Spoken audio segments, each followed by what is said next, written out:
A7 न्यूजमध्ये आपले स्वागत। तथागत गौतम बुद्धांनी सर्वांना गौतम बुद्धाचा धम्म दिला आहे। या पृथ्वी तलावर अनंत प्रकारे दुःख पसरले असून या दुःखातून मुक्ती प्राप्त करण्यासाठी त्रिशरण पंचशील आचरणात आणणे आवश्यक असल्याचे दिल्ली येथील भंते करुणाबोधी महाथेरो यांनी रविवारी हिंगोली येथील शिवलीला सभागृहात घेण्यात आलेल्या महा उपोषित धम्म दिवसानिमित्त कार्यक्रम प्रसंगी मार्गदर्शन करताना सांगितले।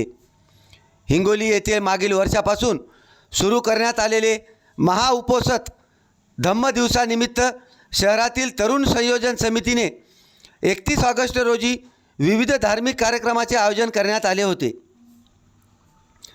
या महा उपोषित धम्म दिवसाचे हे दुसरे पर्व असून 31 ऑगस्ट सकाळी 6 ते सायंकाळी 6 पर्यंत Shivlila lawns Akola bypass road Hingoli येथे एक दिवसीय महा उपोषित धम्म दिनाचे आयोजन पूज्य भंते करुणाबोधी थेरो दिल्ली व हिंगोली शहरातील पूज्य भंते पय्यावर्धन यांच्या मार्गदर्शनाखाली करण्यात आले।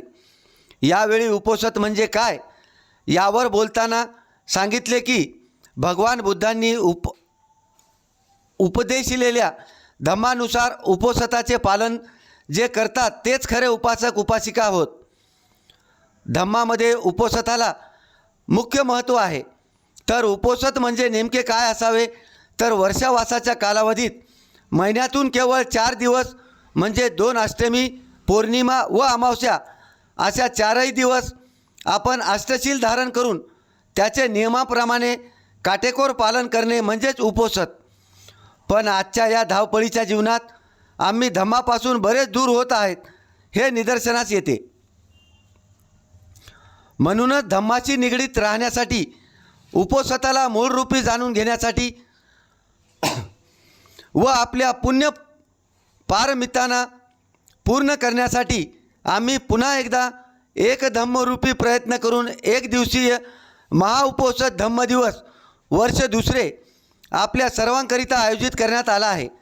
यावेळी अष्टशीलचे महत्त्व बौद्ध धर्मामध्ये अत्यंत महत्त्वाचे असून त्याचे ग्रहण व आचरण केल्यास मानवाच्या जीवनामध्ये आमूलाग्र बदल घडवून येऊन सुखी जीवनाचा मंत्र यावेळी दिल्लीचे भंते करुणाबोधी महाथेरो यांनी या धम्म प्रवचनातून विविध अष्टपैलू समजावून सांगत प्रश्न उत्तराचा तासही घेण्यात आला।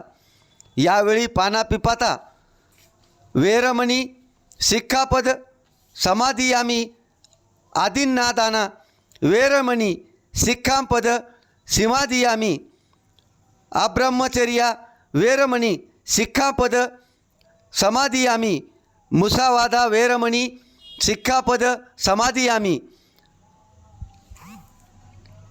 उच्चासयन महासयान वेरमणी सिक्खापद समाधियामी या अष्टशिलाचे पालन करण्याचे आवाहन दिल्ली येथील भंते करुणाबोधी महाथेरो व हिंगोली येथील भंते पय्यावर्धन यांनी केले आहे। या प्रसंगी शीलग्रहण त्रिशरण वंदना व परित्राण पाठ धम्मदेशना साधना असे विविध कार्यक्रम घेण्यात आले। या कार्यक्रमाच्या यशस्वीतेसाठी doctor Shantiratna Thorat, engineer Dhananjay Bhagat, advocate Sunil Kamble, Deepali Pundge, Sunil Ambore, Kuldeep Kamble, Santosh Chache, Vaibhav Khillare, Sunil Ingole आदींनी परिश्रम घेतले। A7 न्यूजसाठी अनिस अहमद, हिंगोली।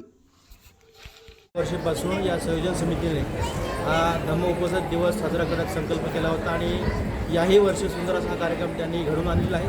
म्हणजे लोकांनी शिलाकडे वळावं, जे की अधर्माचा मार्ग आहे तो मार्ग सोडून जे शिलाच्या मार्गाकडे येऊन आपलं कल्याण करून घ्यावं। आणि ज्या ज्या व्यक्तीला खऱ्या अर्थाने आपलं कल्याण करून घ्यायचं असेल अशा प्रत्येक व्यक्तीने म्हणजे शील धारण करावे। आणि शील केवळ आणि केवळ बौद्ध लोकांसाठीच नाही तर जे जे मानव म्हणून या ठिकाणी आहेत प्रत्येकाच्या हितासुखाचे हे शील आहेत। प्रत्येकाला सुख जर पाहिजे असेल तर अशा लोकांनी शील धारण करावं। भंतेजींनी सांगितल्याप्रमाणे याच्या अगोदर जे सांगितले की 8 शील आहे ते 8 शिलाचं पालन करणे आणि उच्च जीवन जगणे आणि श्रेष्ठ जीवन जगणे या दिवसाचा उद्देशच आहे। लोकांना धर्माकडे वळवणे आणि लोकांना म्हणजे जो की सुमार्ग आहे सुमार्ग प्राप्त करून देणे हाच या कार्यक्रमाचा उद्देश आहे। आणि जे जे लोक या कार्यक्रमामध्ये सहभागी झालेले आहेत ते प्रत्येक लोक म्हणजे या शिलावरती प्रतिष्ठित होऊन सन्मार्गाने चालून खऱ्या अर्थाने आपल्या दुःखातून त्यांनी मुक्तता करून द्यावी। किया गया है महाउपोषथ।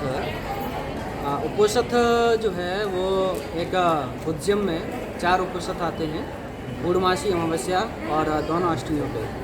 एक पूर्णमासी के बाद अष्टमी आती है और एक अमावस्या के बाद अष्टमी आती है। 4 उपोषथ जो है महीने में बुद्धिज्म में अनिवार्य हैं और इसमें अष्टमी पे या पूर्णमासी पे या फिर अमावस्या पे अष्टशील धारण करके इसको अपने जीवन में अपनाना होता है।